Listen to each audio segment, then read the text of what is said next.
business tips to successfully start and run your business so your business doesn't run you. And more importantly, we provide personal development tools to create a better version of yourself to provide the solid foundation for your life and business to stand upon. This is the Biz Reveal, and I'm your host, Craig Sawyer. This week's episode is sponsored by Sawyer Health Solutions. Protecting what's important to you is what's important to us. Get your free health insurance quote at sawyerhealthsolutions.com/quote.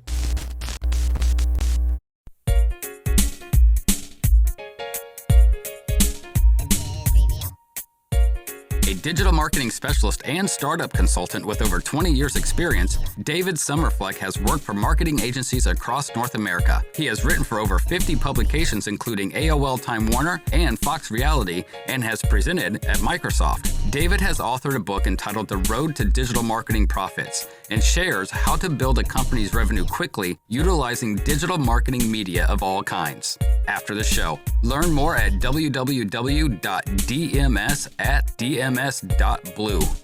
This is the Biz Reveal podcast with this week's guest, David Somefleck.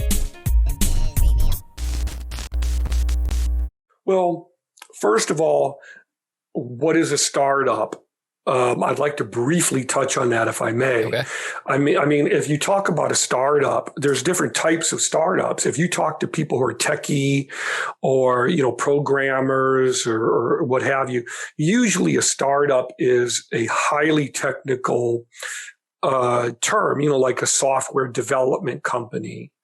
In which case, they're going to already have their own programmers and developers, but they're what you call lean, meaning they don't have a lot of money, but what they do have, they're using very methodically. So a lean startup was like Microsoft originally was a lean startup. Okay. It was a bunch of programmers who worked in a garage. Basically, Bill Gates quit his company. He started going to supervisors and saying that he had these ideas and they told him to bug off. So he took a couple of other guys and they started their own company and working in a garage. Same thing with Apple computers. So that's a startup. They didn't have a lot of money, but they did what was called bootstrapping, which means as you make more money, you take the profits you make and you invest that back into infrastructure. Now, Amazon is a perfect example of that because up until just very recently, Amazon didn't even show a profit. Really? Believe it or not.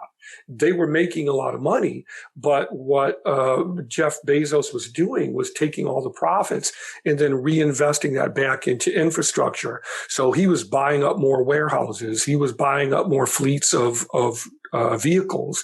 He was buying up smaller companies. He was doing more and more to solidify that infrastructure because he could see the vision. He could see the picture completed. And they've only begun, like in the last year or two, to even show a profit. And they've always stayed a step ahead too, and which is, I think, part of the success of Amazon. So, wow, okay. Right. A lot of people don't know that. And that's one of the reasons why so many businesses are failing today is that they weren't competitive a year ago. And now COVID came and they don't know how to work online. Right. And it's not that my heart doesn't go out to them or that I don't care about them. But after a while, it gets very tiresome to see all these businesses going under when it really didn't have to be that way. And it doesn't have to be that way now. They were planning for current business and not planning for future business as far as like getting busier, how to handle that. Right. And when we talk about startups, or even for that matter, small businesses, one of the key benefits to being a startup or a small business is the ability to pivot quickly. Sure. If you ever look at a boxer, I was never good at boxing just because I was tall and skinny, but I took Aikido. And one of the things that they always tell you is the importance of being able to pivot. If someone much larger and stronger comes at you, you don't try to face them head on. You will lose. You'll be overpowered right away. Right. So you change direction and then you intercept it at just the right spot. And that's what a startup should be able to do, can do in almost all cases, if you're working with people who are experienced and professional and very savvy and hungry. So that's usually a startup is usually technical and they bootstrap, as opposed to a small business where a lot of small businesses just kind of take the approach of, I'm doing the best I can. I don't know what I don't know. Right. You know, I was a certified small business mentor off and on for about 10 years for several nonprofit organizations. And I talked to hundreds and hundreds of small business owners. And after a while, you start to see the same repeated issues over and over again. So the first steps really address that. Is the first step that I would say is to put together a cohesive marketing plan or business plan that includes marketing.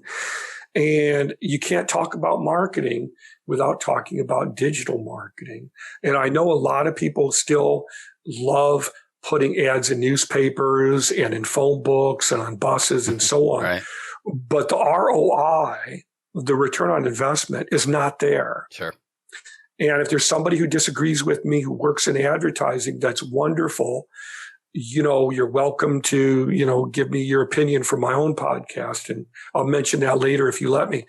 But the return on investment just isn't there. More people today use Google to find what they're looking for statistically than are going to go and look for a phone book or remember what they see on a billboard somewhere.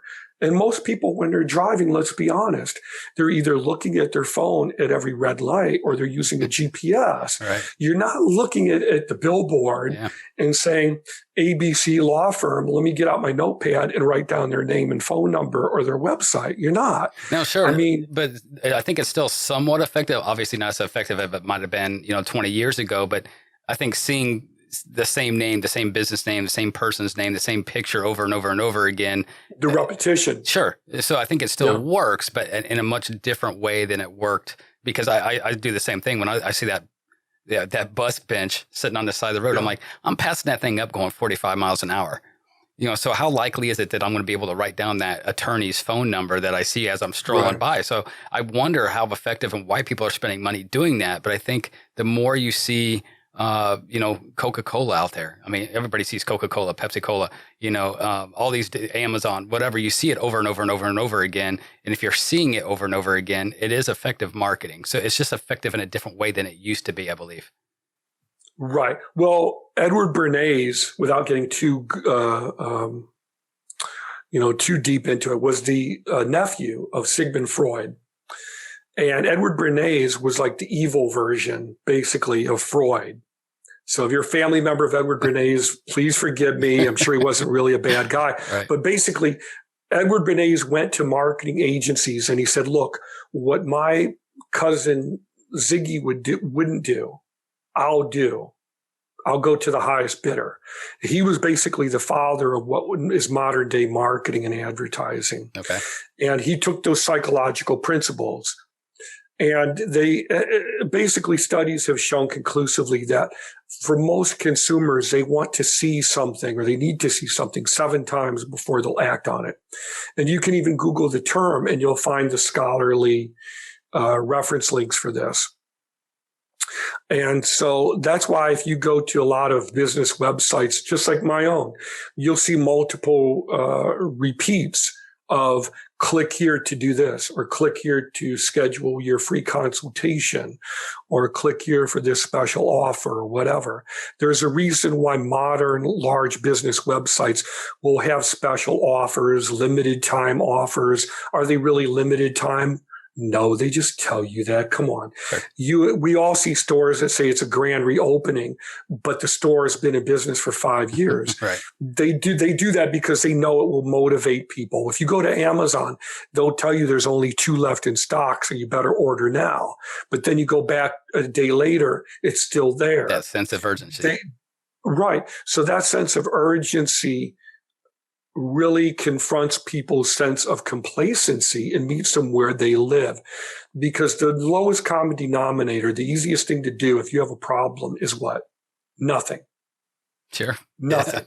I have a doorknob right outside my office that if I pull on it, it will come off in my hand, right? I could order a new knob. And I could sit down with a screwdriver and spend an hour or so and try to replace it. It's a lot easier just to let it slam shut. Right. Maybe the neighbors don't like that, but it's a lot easier to do. But if it's a more pressing, more serious problem, like you have severe pain, Now you're going to go to a doctor. You'll pay the doctor whatever they tell you it's going to cost. If you've ever needed a root canal like I have, you know how painful they can be. You want to get it taken care of. You could drink gin, whiskey, rum, vodka, it doesn't matter. It will slowly increase because the raw nerve is exposed. Until you go get that done, you won't be able to sleep. You won't be able to think straight. You'll pay whatever that dentist tells you. You're not going to be pricing around for 6 months. So it's kind of similar. If you have a business problem, you'll act on it when the pain is pronounced. And that's another psychological term in marketing. If you go to Google and just type in consumer pain point, you'll see hundreds of articles written on the topic. So psychologically, that's the way it works. And the number one problem that most business owners face, or startups for that matter, is dealing with these very regular, very normal feelings of, can I let it go? Can I try to do it myself for free? Right. Yeah. Taking the easy way first. Yeah. It's like trying to sell your house, right. A house for sale by owner right. versus going through a real estate agent. Right. And if you put it up for sale and nobody comes after 6 months, you might be willing to say, okay, I'll let the professional do his job. I'll never forget when I did have to get a root canal. I went to, it hurt pretty intensely. So I only had how much time could you spend? I just looked up the best dentist I could find in the most upscale neighborhood I could find near me who took my benefits. The thinking being, I want to go to someone in a nice neighborhood where the people are affluent because I'm thinking they're more likely to, know WTF they're doing. Right. So I ended up going, and he was a young, cool, hip doctor, just gotten out of dental school. He must have been in his late 20s. He looked like he could bench press Peoria or something. And he was a really nice guy, had credentials all over the walls and everything. And so anyway, he had given me painkillers right away. And so I was talking to him for a couple minutes. I said, look, I've never had a root canal done before. I'm kind of nervous. Can I talk to you for just a couple minutes about your experience and everything? Just help me unwind. He said, sure. And I said, out of curiosity, have you ever had people come in here who have used these do-it-yourself, root canal kits that I've seen on Amazon? He said, you'd be surprised. But he said, yeah, actually, I have. And I said, come on, you're kidding. He said, no. He said, I've had people come in who have use these things, these butterfly clips to, hold their things in. He's used needles, pins, paper clips, super glue, you name it.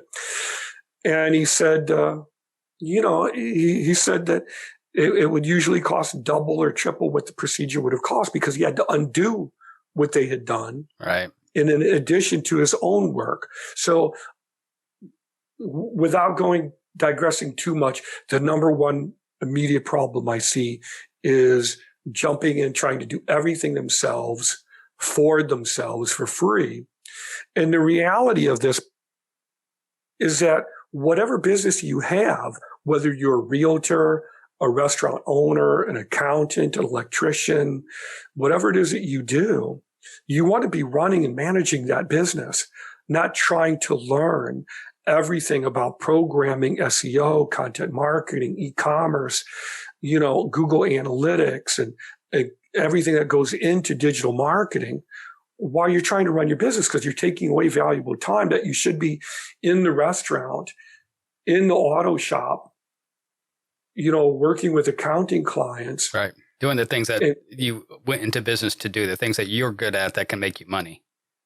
Right. Yeah. And absolutely. And for the price of what it would cost you to put an ad in one of these phone books or on one of these buses or on one of these billboards, you could just as soon work with a professional who's legitimately going to want to see you knock it out of the park. Right. Because they get so tired and depressed from working with people who are cheap or don't know what they want that if you come at them and you know what you want or have some idea and your budget is just a few grand, they're going to, cough up a lung and be really excited.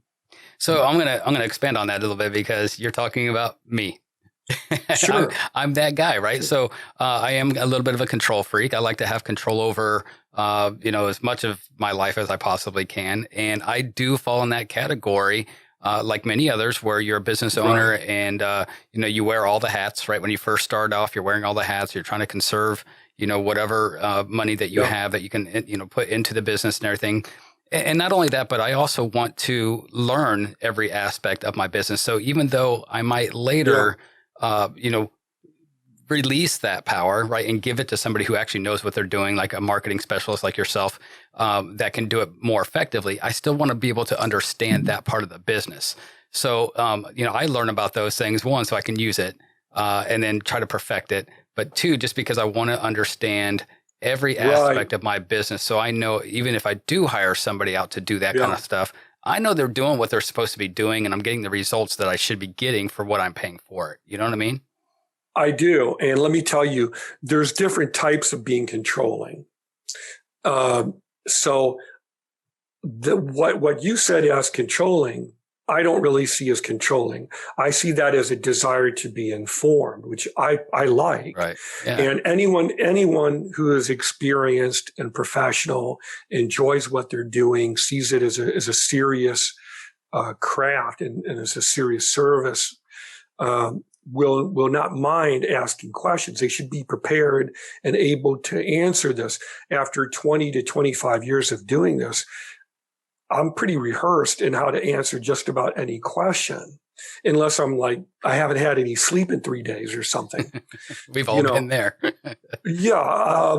But I want to unpack what you said. Hmm. But I had one particular instance where my wife had cancer, and I had forgotten I had actually had a client call with a lawyer. And I'm waiting in the car for my wife to come back and tell me what's going on. And I'm sitting in the car and I'm looking at the clock. I'm like, oh my God, I completely forgot. I need to call this lawyer right away. So I called her up and I told her, ma'am, I'm happy to answer whatever questions you may have. I'm completely exhausted because I hadn't slept in nights. Nervous out of my mind because I don't know what they're going to tell me when she comes back from the doctor's office. The lawyer on the other end of the phone, she's asking me all these questions about Google Analytics and e-commerce and different platforms, different programs. I'm answering all the questions. At the end of like an hour, I'm completely exhausted. And I said, well, I hope this information was helpful. She said, I got to be honest with you. Everything you said just completely went over my head. I'm just going to have to go get a job at Starbucks because I don't know what's happening. My do-it-yourself template website is not getting me any phone calls or leads. I've had it. Nothing you say makes any sense. I'm done. I said, I'm sorry you feel that way. Have a nice day. 10 seconds later, my wife comes and tells me about cancer, right? That's what not to do. Right. So what I learned from that was it was a very painful experience on multiple levels, but I learned from that experience, don't get into the weeds with technical details, just as the dentist isn't going to ask me what type of enamel to use or what types of screws to use to do dental surgery with. Mechanic isn't going to come ask me what kind of fan belt do I want. Right. I'm going to say the one that works. Right. Yeah. The one that fits. I don't know. So what I do when clients ask me questions like what you just did is, first of all, I say, wow, thank you for asking. That's great. I want engaged people who care. So what I do is, and this is what anybody who's professional should be doing. First, I screen to see, are you serious? And that's where we have anywhere from 1 to 2, maybe even 3 brief video calls, Zoom, Skype, what have you, to go over your initial questions, but also see, look, are you serious or are you just shopping around based on price? You don't care about any kind of value. You just want to see how quickly you can get the cheapest possible thing in the whole world. If that's the case, I'm not a good fit for that.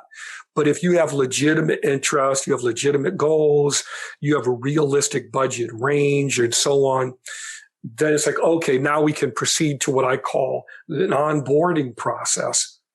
And what I do when we get to that process is I say, well, now that we know that we're a good fit for each other, I'm going to send you a workbook. You don't have to do all the exercises in the workbook. If you don't want to, if you're not comfortable, I'll go over it with you. But I want you to read through some of this before we talk. The idea being, I value my time. You value your time. You want answers to questions. This has them all. This will answer 99.9%, if not more, of whatever questions you could come up with. And that's why I put it together. So the idea is, read this workbook, please, before we talk. If you don't do it, we're just going to go over the doggone workbook. Right. Yeah. It gives you a nice foundation to start from. So you're on the same page, and then you can build from that. Right. And I offer it for sale on my own website, so people can just go to it and just buy the workbook straight up. And I also recommend it for freelancers who don't know, what they're doing or how to. You hear this a lot from freelancers. I have clients who have very unrealistic budgets, or they're asking me all these questions I don't know how to answer, or they're constantly changing their minds. What do I do? Well, this is how you do it. You screen them first to make sure they're serious, they have realistic budgets, they're not crazy or anything, that they have a real business. Can I look you up on LinkedIn or something? Do you have a real physical address somewhere? You don't need to meet all these criteria, but it helps to have a few. So you want to do some of that. And then, you talk to them and just say, okay, we've had 2 or 3 conversations. It seems like we could be a good fit for you. What do you think? Oh, yeah, I think we could be a good fit, Dave. That sounds great. Let's schedule a paid onboarding call. I'll charge you $50 because my time is valuable. Your time is valuable. Please, go here, pay your money, download the workbook, read the workbook. And after you've done that, we'll go over any and all questions that you have. And you can ask me unlimited questions. If I don't answer them, we'll schedule follow-up. But usually by that point, that they're serious, and whatever questions they could have are answered. And if they just want to buy the workbook, they could buy it for $15 from my own website. Yeah, so, and I know where you're coming from with that, because I'm in health insurance, and I get that a lot. You get the tire kickers. How much? Yeah, I just want to know the price, and I don't know anything about you yet. I don't know anything about your situation. How much family you have. Do you have current medical needs? What are you looking for in a plan? There's so many different things, and us as professionals know that. They don't know that. Like, they don't know what they don't know, and they don't know that not everything's cookie cutter, right? Same thing with your industry. You can't. What's good for Frank is not good for Dave, right? And vice versa, because they have 2 different needs. So I think some people just don't know that there's a reason why us as professionals are asking those questions, because we want to make sure that we're taking care of them in the best way that we have capable to us, So yeah. One of the metaphors that I use, or analogies, I get the 2 mixed up. What I like to do is tell people who are interested is look at me as like your marketing doctor. If you go to a doctor, you're not going to go to the doctor and say, how much is it to cure my illness? And I need the solution immediately. This is what drug you should give me, or what procedure you should perform. This is how long it should take, how much it should cost, and on and on and on. You can't do that. Right. So what they're going to do is they're going to say, how long have you had this discomfort? When did it first begin? What happened before that? So maybe I can diagnose what caused it. Have you tried heat or cold or applying pressure? Did you take anything for it? How long has this been going on? They have to be able to diagnose problems first before they can try to come up with a way to treat what's bothering you. Yes. And I think that's something that people really should stop and think about. Do you want the person that you're paying to help you to have a diagnosis before they've actually looked at the problem? Do they have a cure-all for every single person that they talk to? Is that what you're looking for? Or are you looking for something that's specifically there to help you in your situation? And I'm sure I've been guilty of that as well. And it annoys us as, professionals in our own field, because, we run into it daily. So it seems like it's just this chronic problem, but I'm sure we all do that at some point or another. But do you want that cookie cutter answer, or do you want the answer that's right for you? And that's what specialists are for. Right. And that's why you have to have a process. When you have processes in place, it makes your life much easier. Yeah. When I worked for marketing agencies, they had a process that's very similar to going to a doctor. You don't just show up at the doctor's office and start asking for prices like you're, ordering at Chipotle or something. Right. But we live in a very consumer-based society. You can order whatever you want, have it delivered to your door. Everybody goes to Burger King. They want it their way. They want it immediately and super cheap. And we all have seen these stories on the news where people say, well, I didn't get all my chicken nuggets, and they throw it back at the order taker. Or I saw something where somebody threw the hot coffee at the order taker because it wasn't right. Now, I'm not saying everybody's like that, because of course they're not. But we live in a very consumer-driven society where people want that type of comfort. We're really used to it.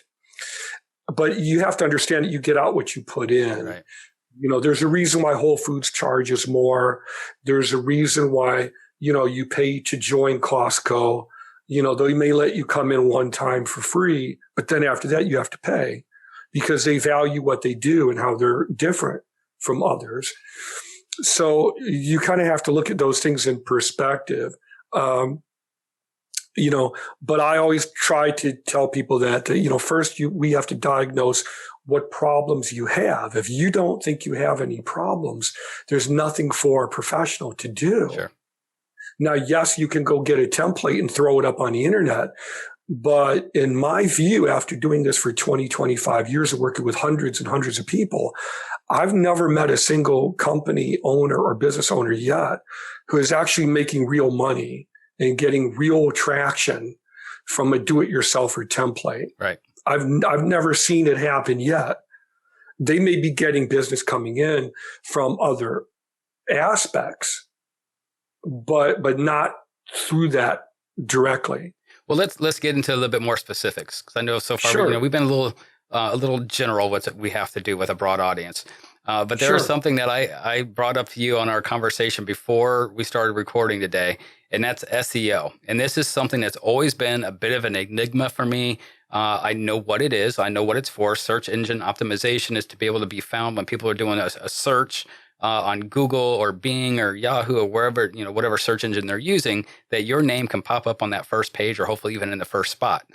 My, I guess, questions revolve around how the heck do you get there? And I know, and I want you to take me from, the first step if you can, and break it down as kindergarten style as you possibly can. But Sure. What is it? How do we get there? And a generalization is fine. But like when I'm using certain words or something like that to be able to be found through that sense, where do I put those words at? Take me through that process. What exactly do I need to do? Or does anybody Sure. need to do? And I want you to ask whatever you can think of on that. So if I get too techie or something, pull me back in. Oh, It's your podcast. You got it. The thing is, SEO is not something that you can't plug and play. There's a lot. It's like asking you what makes up your personality.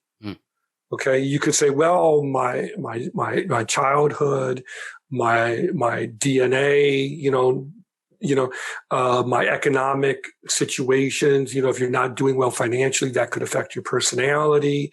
If you, consume a lot of drugs or alcohol, that could affect your personality. I'm not saying you do. I don't, I'm just saying for the sake of example. Sure. Okay. So there's all these different aspects or influencers of your personality. So you want to look at SEO in a similar way. There's very many different factors that impact SEO. So the way it works is that it's easier to outrank competitors if you begin locally. But a lot of this depends on how competitive is your local market for that which you do in that market, right? So if you're a lawyer in Cape Coral, for example, there's a lot of lawyers in Cape Coral, right? So if I wanted to take a lawyer in Cape Coral and make them competitive so that they would be on the first page of Google, for example, I would say, well, first of all, every lawyer, pretty much every lawyer, not all, has a specialty that they serve, like pediatrics or like pediatric dentistry. There's gynecologists, there's other, ophthalmologists, there's some kind of specialty. So what I would say is that your SEO needs to be focused locally. Okay. But again, I'm not going to ask the business owner or what their SEO should be. I'm going to ask them, do you want to be on the first page of Google search results? And tell me more about your business. Then I'll program that SEO, because unless you know where to input the right terminology, it's not going to work. Now, let me backtrack a little bit, because there's so much to unpack with this question. Sure. Yeah, it's a loaded question. So how can you even tell if you have SEO? Okay.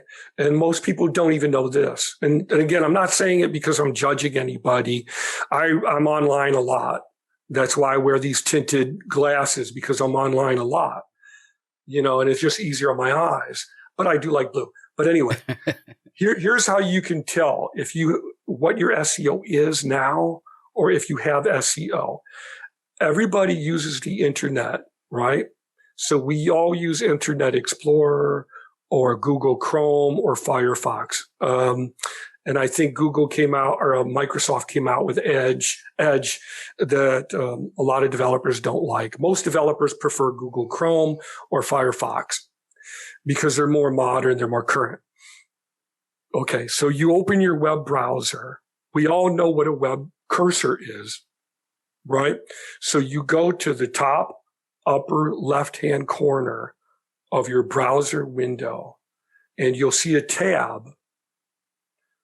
Put your cursor over that tab, and you should see some words highlighted. And that's the tab that has like when you open up a page for like your business website or something like that, right? You got it. Okay.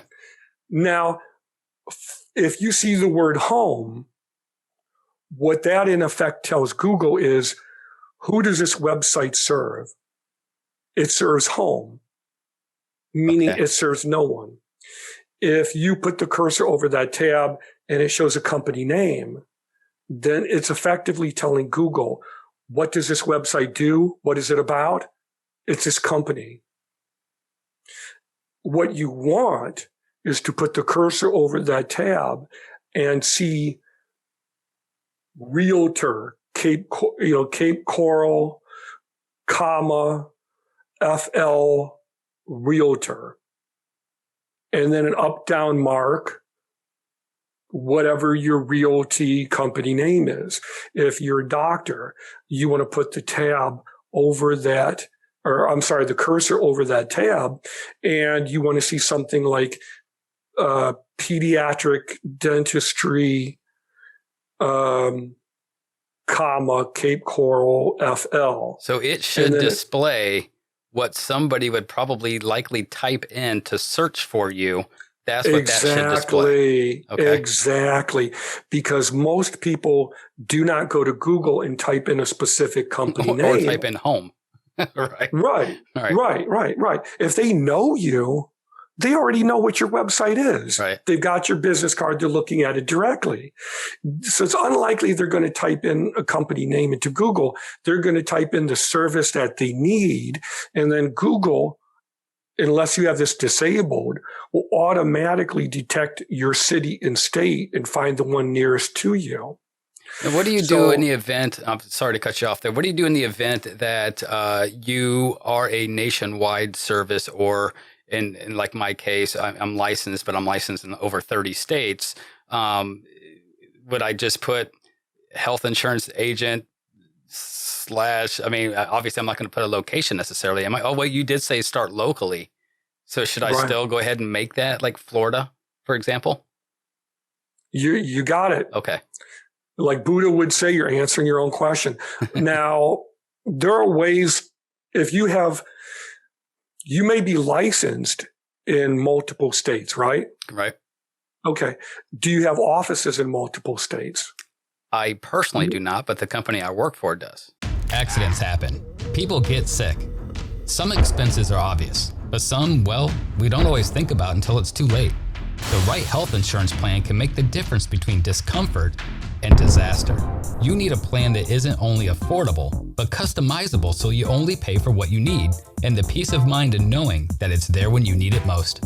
Sawyer Health Solutions. Call today at 239-677-9877 or go online at sawyerhealthsolutions.com. Okay, that's fine, but you don't. Correct. So you don't jump on a plane and go sell real estate in another state at this time. Right. You may want to, or you may do this in the future, but for now you don't. Sure. So it would be in your best interest to have a website with local SEO, because who do you serve? The local clientele. So you would want to be number one for a realtor in the specific city in which you live and work. Okay. And so that's not tough to figure out. Now, what we would do is look at who your larger, more profitable competitors are. We used to call this piggybacking or profiling in marketing. And what that does, quite simply, is you're looking at larger, more profitable competitors who are eating your lunch, and you look at them and say, what are they doing? What are they doing? How can I do it, but do it better? And I'll tell you a really quick story. This is a true story, 100%. I was maybe this was 5 to 8 years ago when I was really, really active. I was teaching workshops and boot camps and, drinking like 2 or 3 energy drinks a day. Okay. Yeah. And anyway, at that point too. Right. Now, a competitor of mine called me up on the phone. I didn't know who it was, so I shouldn't even have said that. I get a phone call. This guy calls me, and his exact words were, "You beautiful blankety blank," insert expletive there. "You beautiful blank." And my first thought is, who is this? Right. Who are you to, But I could tell right away from the tone who it was. It was a competitor of mine locally. And he was a really big, gregarious, outgoing guy. He had more clients than you knew what to do with. He lived in bars. He lived in bars and pubs and clubs. He loved it. He was very, very outgoing, big, enormous guy. He would grab people and hug them and everything. And he was just like that. So I liked him even though I didn't like him. Right. And he called me up and I said, well, what's going on? He said, well, you're number one in Google. How'd you do it? I said, well, honestly, I don't look at it every day because it's too nerve-wracking for me. I just do the best I can. I don't want to know. And so anyway, I found out, I had been number one in Google for web developers in Denver, Colorado at that time. And I said to him, you know what? That explains why I've been getting all these phone calls every 15, 20 minutes. Half of them I can't work with. But I said, the other half, it's going to keep the smoke coming out of my chimney for the next 6 to 12 months. I could just onboard them one by one and just stagger development. So I work with 2 or 3 at a time, and then just stagger the development, put them in the till and work with them 3 months from now and onboard them gradually. So it was very advantageous. But how did I do it? I was teaching boot camps locally. I was teaching WordPress boot camps, SEO boot camps, e-commerce boot camps. I was making, affiliations with other companies to get demos of their software, teaching boot camps and charging. I had one that was like, build your own professional business website in 4 hours or less. And I had a big long list of what was required before they could come. It was $150. Well, if you take a big conference room and you fill that conference room, I just paid the mortgage for that month. Sure. Yeah. One shot. So if you're doing those every weekend, I'm standing up there talking like, a lunatic, drinking Red Bull and everything, and going back and forth from the screen and the remote and everything, But I was blogging every day about these events in Denver, linking to these events, talking about web design, digital marketing, SEO events in Denver, linking to it, linking to the events, blogging about it, interviewing people and posting it on my website.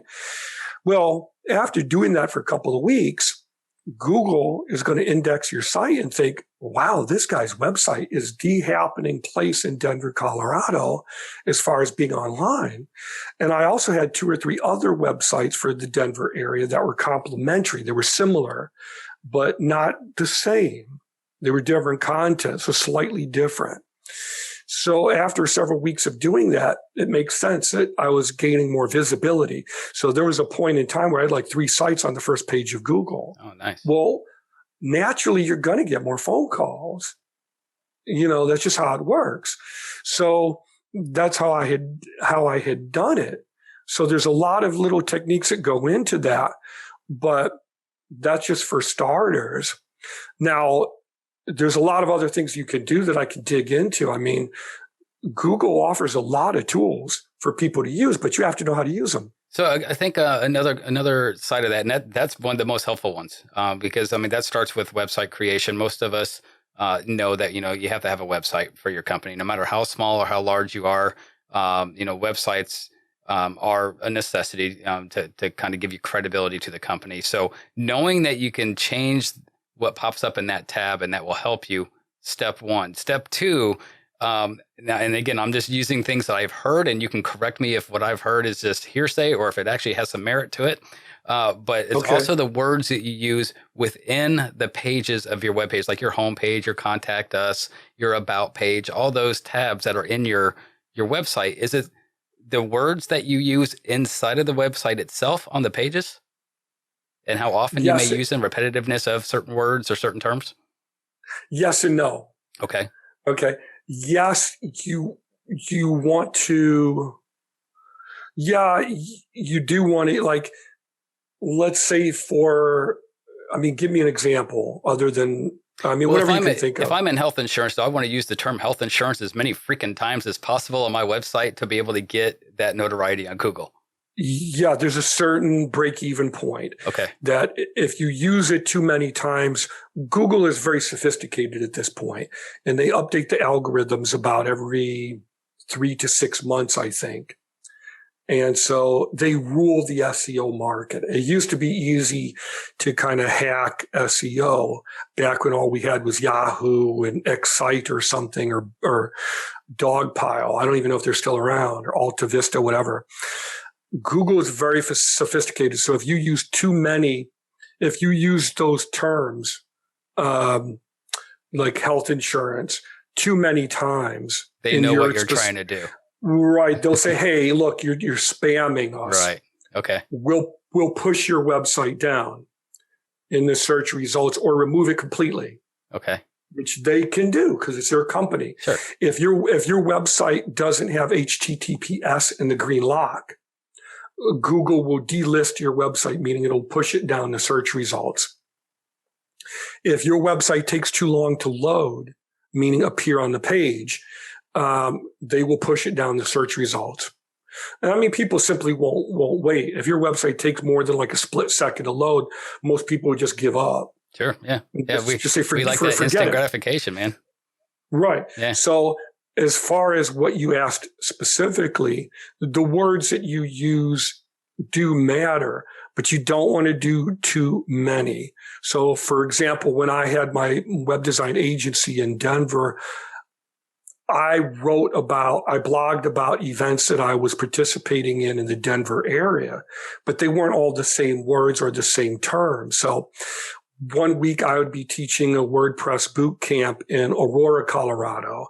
Then the weekend after that, I'd be teaching a e-commerce boot camp in Denver somewhere. Then the next month after that, I'd be teaching a digital marketing workshop for nonprofit founders somewhere in Centennial, right, or in the Denver Tech Center. So every time I had that event, I would promote it on Facebook, LinkedIn, Twitter. In a lot of cases, I'd promote it every day until the event. I would use different hashtags different descriptions, different terms.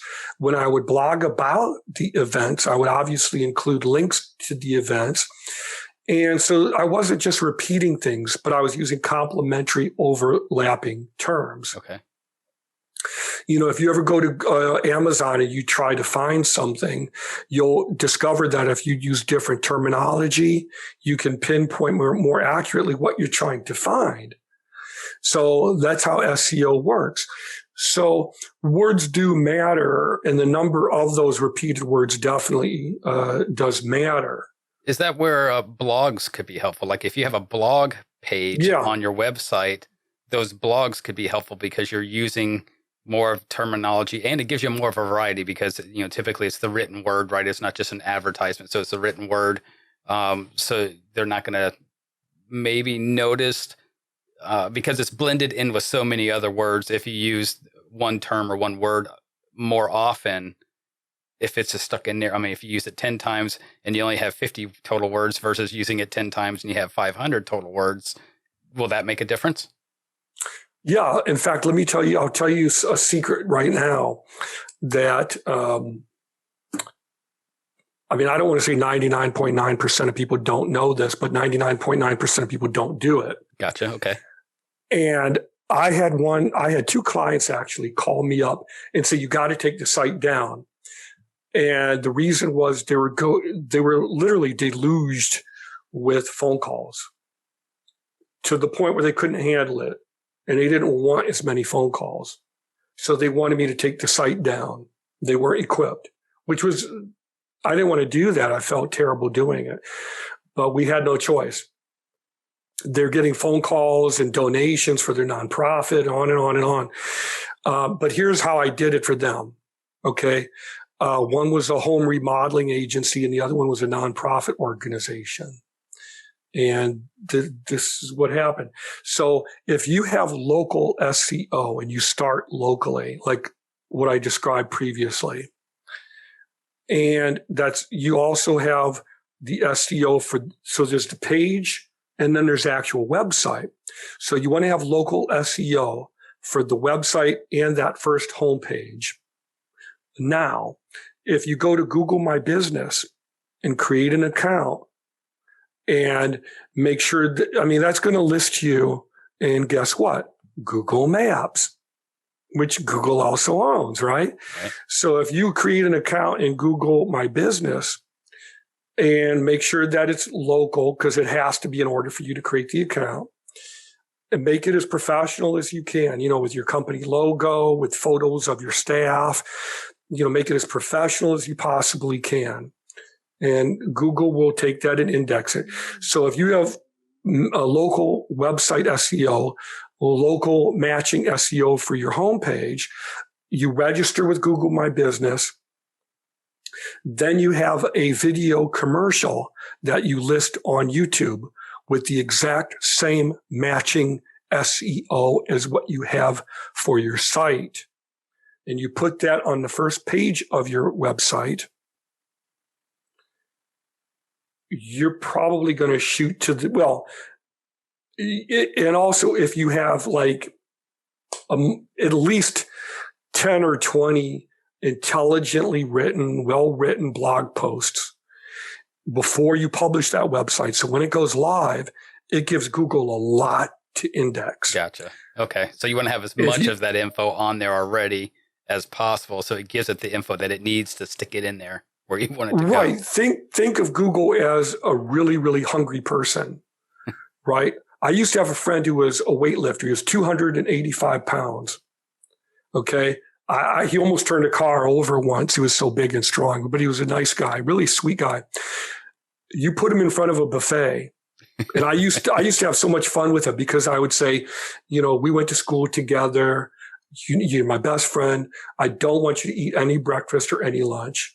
And he would get so hungry that he would be like, oh, I'm furious. I'm going to kill you. I'm going to collapse. And then you take him to the pizza buffet. And the managers would come over and be like, no, this has got to stop. Right. This has got to stop. I remember he had a stack of 15 plates or something. The guy's 285 pounds. Yeah. He does, he can keep going for hours. And think of Google in that way. It's the biggest search engine in the world. I don't remember how many searches they get per day, but it's probably in the billions. So, if you use what's out there and you use it in a smart, savvy, methodical way and really think deliberately before you start, you can kind of prime Google so that when the site goes live, Google looks at it and goes, whoa, this site's got so much content. It's got a video on YouTube, which we own, and it matches the site SEO. I can't believe it. They're listed in Google My Business, which we own. I can't believe it.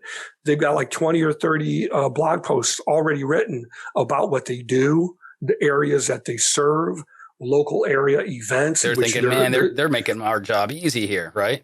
Right. Exactly. Yeah. Exactly. So you want to try to lure them across the street to you.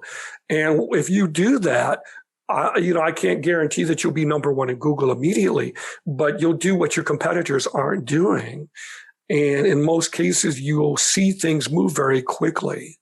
And the same thing goes with pictures that you use on your website too, right? If you're using a file picture or a Google image on your website, and obviously make sure, because don't do that, because too many people are using that same picture and it's not going to point out, right? I mean, obviously you have royalty issues. There's more than that. And trademarks and copyrights, but let's say you use because there's plenty of places to get the royalty-free pictures and videos and things like that. Oh, time out. Here we go. Let me stop you and tell you. Okay. I had a client who insisted that they had all the photography, all the artwork themselves, that it was theirs. I created the site. Okay. Mm-hmm. 2 months later, guess what happens? Somebody got a phone call. Guess. I got a letter actually. Okay. And it was from a law firm. And they said, this website that you created, because it's registered by you, it has your company name on the bottom, which we call the footer. And they were threatening me with legal action. Okay. Because of this image. Turned out the client had taken the image from Google Images. You don't do that. You can't do that. Okay. It's a search function. You can't use those images. They can be copyrighted or trademarked. So anyway, the lawyer said you need to take these images down immediately, or we're taking you to court for copyright infringement. I saw the phone number. I called the lawyer first, and I said, "Sir, hey, I had no idea. I created this for a client. The client told me that these were their images." They said, "No, we should know. We have them copyrighted. We can prove this in a court of law." I said, "You don't have to say another word. I'm taking the site down immediately. I'll put up a coming soon page, and I will substitute their image for one of my own through a repository that I have a subscription to." It's not worth going to court. No, it's really not. It's going to cost you more than anyone would ever pay you. And so after I did that, then I called the client and I told the client, "Hey, I was contacted by a lawyer about this. He told me these were your images.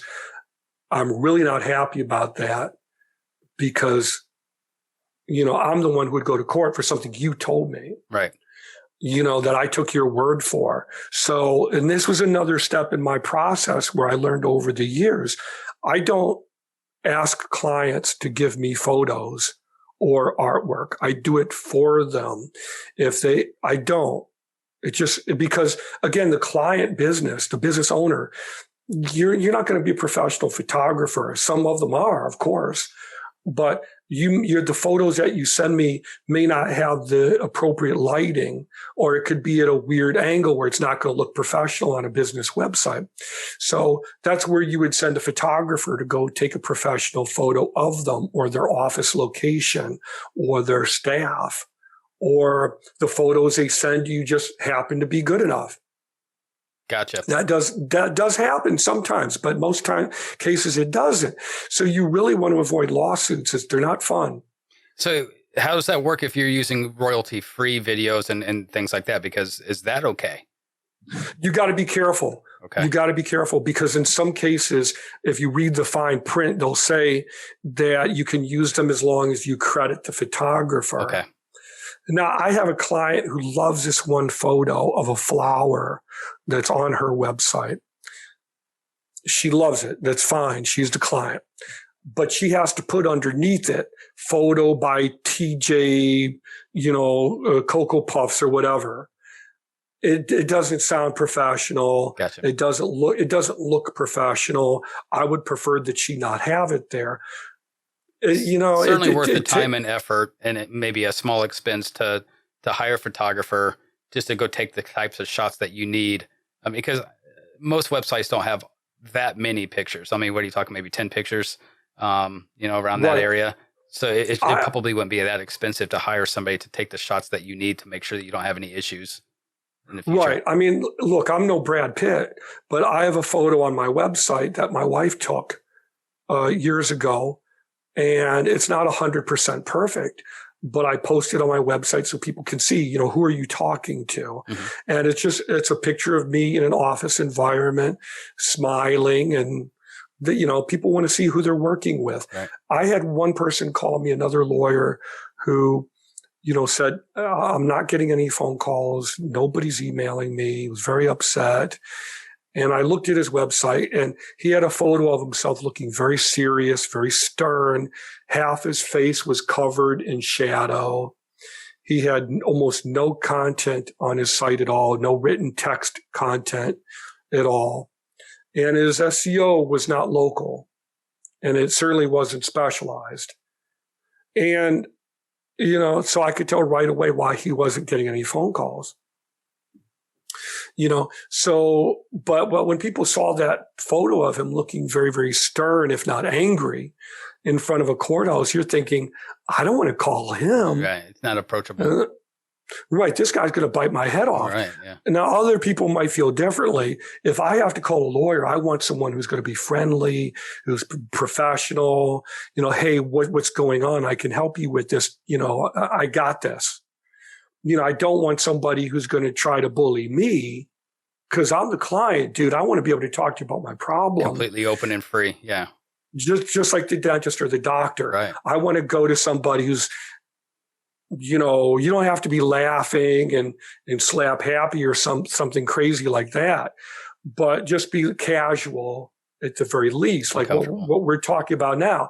He looked like he had just gotten his tax returns or something and was livid, That's not a good look to have for anybody. Right. And it was dimly lit and everything. And he had no written content on his site. Well, so Google had nothing to index. And I wanted to go back to that, the written content. Sure. So we talked about what you should put on there and where you should put it at. Are there things that you shouldn't say? Are there certain words or phrases that would be best to avoid? Do you have any examples in mind? I have absolutely none whatsoever. But are there any terms that would maybe affect your SEO in a negative way as opposed to a positive way? It's a good question. You want to avoid anything that you think could possibly get you into kind of any legal problem. I always say when I'm on interviews that these are my opinions based on my experience. I don't have a grudge or bone to pick with any individual or any individual company. Right. I may disagree with their business practices or their business model or, my own firsthand experiences. You want to be mindful that this is your professional face that you're putting out there. And another big thing to really consider that's really important that a lot of people do not think about at all is SEO can be slow. Depending on your competition and just your website, how you build it, and so on. It could take months for Google to index it. And in some cases longer. In some cases it takes 2 weeks. Sometimes I've seen them show up after a few days. So you want to be mindful of what you put up there as soon as it goes live, because if you make a website go live and it has almost no written content or incorrect SEO or no SEO at all, and it goes live, well, Google's going to pick that up and be like, all right, this is what it is. Right. And you could say, well, yeah, I'm going to update that. And that's great. But it may not gain more traction in those search results. Those are called SERP, search because it result. started out lower because of how it started originally. Right, with the words. exactly. So how often Yeah. should you update it? I mean, does updating a website, let's say you start off and you did everything perfect, man, you're Right. just on top of it. You did everything perfect. But how often should you be updating it and changing it? Because as you said, the algorithms do change, fairly often, a couple times a year. Should you be updating your website every week, every month, every 6 months? Well, there's different issues at play here. There's the actual software itself, okay, which I can get really technical with too if you want. But in most cases, you have to update your company website from time to time, usually every 2 to 3 weeks. It's going to require some type of update or tweak. Then you have website security, where you want to make sure that it's being backed up on a regular basis. So in the event that it may be hacked, you have a backup that you can go refer to. So, for example, my client websites, if they're hacked, yes, it's very upsetting, but I'll restore it to the way it was yesterday. Gotcha. Could they lose some content? Sure. And it may take several hours. You don't know what happens or what you're going to run into. You don't know. But in most instances, you can restore it to the way it was the day before, maybe the week before, who knows. But usually you can restore it within a few hours. Okay. Most professional hosting agencies such as GoDaddy and Bluehost will have a way that they can restore your website anywhere from 15 minutes to 2 or 3 hours. So you want to make sure all of these things are in place and set up for you. And sometimes you make these updates and there are little bugs and glitches and everything. So you want to look at that, as far as how often should you blog, it really depends, because if you have a business that you have to run and you're the sole proprietor or you're the only person doing everything yourself, are you really going to have time to write an intelligent, articulate, well thought out, blog post that's, at least, 1,000 words, meaning, maybe 2 or 3 written pages or something. Right. And that does take time. Right. And it has to be written so that it's intelligent, it's articulate, it serves a customer or client need or question. You want to link to at least 2 or 3 authoritative other websites as reference points. And that also will help your SEO. It's called an outbound link. You want to make sure that all your pages link to other pages within the website. As you write more and more blog posts, you want to link to those blog posts as reference points. That's called internal linking. All of these factors over time will boost your SEO. Does in the event of a podcast, and you have a podcast as well, right? When we include show notes or a transcript of the conversation, right? That transcript, does that work basically the same way as a blog? Pretty much. I mean, obviously you want to add links to whoever it is who you interview. You want to add a link to their company page. Hopefully they'll have one.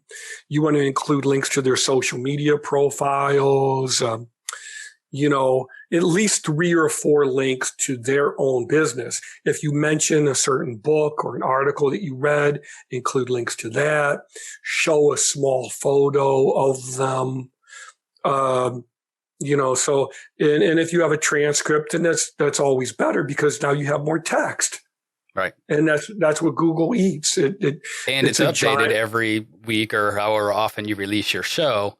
You're updating it that often as well, which is, again, what we talked about. It's going to help as well. Right. And I'll tell you another trick. And I don't think I mentioned this. And I shouldn't say it's a trick, because it's not really the right type of term that I want to use. But another technique, let's say, is when you have a blog, on the first page of your website, you want to have some way to display like I'll give you an example on my own website, dms.blue. I show my blog posts on my first page of my site. I don't have all. So what I do is I show you, like, here are 3 of my most recent blog posts on the first page of the website. Okay. Why do I do that? Because it changes the dynamic content of that first page of the website. So if Google indexes that website and re-indexes it or checks it every couple of weeks or whatever, it's going to notice, hey, there's fresh content every couple of weeks or even more often than that. And are those links to your blog, those last 3 blog posts, or is it the actual blog post itself is on that front page? It's a link to it. Okay, so it could actually link it to the blog page, like if you have an actual tab in the website. So it would actually link it to that, but just by having that link on the front page, it helps you? Right. Google knows that it's a link. Okay, that's cool. So yeah, like I posted one of my ebooks for sale on my website on the first page. I got a notification from Google Analytics, which is the division of their Google search function for developers. I got an email notification from Google Analytics saying, we noticed you have something new for sale on your website. It's not listed 100% the way that we prefer. Take a look at these options. Now, I liked that they were doing it because it showed me that it was being indexed regularly. Right. And depending on what the alert is, you can choose to act on it or you can just ignore it. Cool. Dave, we are out of time. I hate to cut you off, but we are going to, I know I'm going to schedule another call with you because this has been very awakening for me. And I know that if it is for me, it's got to be for other folks. And even if somebody is halfway decent with SEO, there's got to be some of these tips here that they didn't know and they learned from. So thank you so much, man. Please tell my listeners how they can see you. I know you have a podcast. Please tell them about your podcast. I believe you're an author as well. Is that right? Did you write a book? Yes, I have. Yeah, I have a book. Throw all that info out there, man. Sure. Thank you. I have a book that's available on Amazon, Barnes & Noble, Walmart.com, Books A Million, called The Road to Digital Marketing Profits. And I use the metaphor of you're on a road trip. You want to get to your destination. You want to make sure that you don't have a quarter tank of gas. You want to make sure you have your roadmap, your GPS. So you want to get from point A to point B. So it takes people from the beginner's perspective of digital marketing. And then by the end of it, you know what you need to know. You have a business plan that includes digital marketing, and you're ready to take it to a credit union or a bank to request a loan. You know how to be prepared. And I also have the illustrated guide to digital marketing that has so many crazy infographics and images. I have to sell it on my own website because it can't be formatted for Amazon quite yet. So you'd have to download it as a PDF and read the actual PDF book. So I sell that through my own website as well. It's just much, much more visual.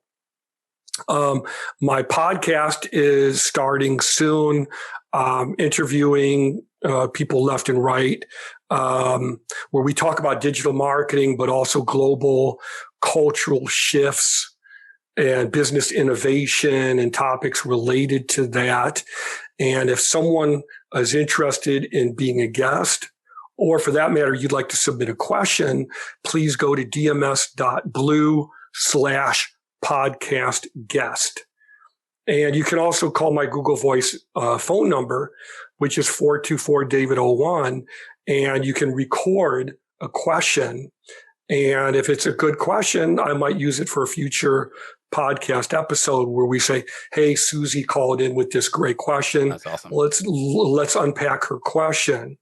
So that's all the stuff I have going on, basically. Awesome, man. Well, thank you so much for joining me today and taking the time out of your schedule to sit with us. And I know that you've got probably 1.5 million other tips and some knowledge buried deep inside there. So we'll have to dig that out on a future episode.